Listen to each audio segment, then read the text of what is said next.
American Top 40! The Weekend Hits on AT40. A big comeback album from Meat Loaf, Back into Hell, reunites Meat with Bat Outta Hell writer, producer, musician Jim Steinman. 4 of the tracks on the new album actually go back to Steinman's own solo album from 1981 called Bad for Good. Lost Boys and Golden Girls, Out of the Frying Pan and Into the Fire, and a song that's almost the same as the original but with a new title. On Steinman's album it was called Love and Death and an American Guitar, and now it's called simply Wasted Youth.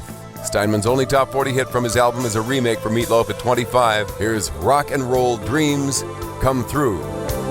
You're counting down with Shadoe. Well, unless you're living in a cave, you know about the big comeback Meat Loaf made this year, and a great big part of his success is due to his reuniting with Jim Steinman, producer, songwriter behind the success of his debut album Bat Outta Hell. During the separation, it was Steinman who had better success. He released his own solo album back in 1981 called Bad for Good. Jim hit the top 40 with this single from that album. You can't run away forever. From Jim Steinman's solo album from 1981, that's his version of Rock and Roll Dreams Come Through. Now, when Jim and Meat Loaf got back together to record Meat's Bat Outta Hell 2 album, they re-recorded that one, and now it's a top 40 hit again. At number 11, here's the remake by Meat Loaf. I'm Shadoe Stevens, and next at number 22, the current hit by Meat Loaf. Now, Meat fans who either have his Bat Outta Hell album from the 70s or his new Bat Outta Hell 2 album know that writer-producer Jim Steinman was a major part in making those records. So we asked Jim to give us a little inside history behind their partnership. We actually started off as a duo. We were going to call ourselves Meat Loaf and Steinman, and we just decided to change it because it sounded like such a weird name.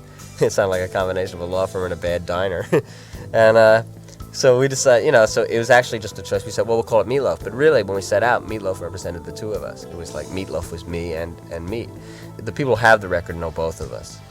The general public who doesn't have the record, let's say, people who read People magazine, will know Meat a lot more because he's the front man.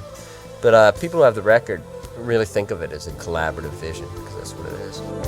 Shadoe Stevens with you. Next at number 35, Meat Loaf, and his latest hit, written, produced, and originally recorded by the elusive Jim Steinman.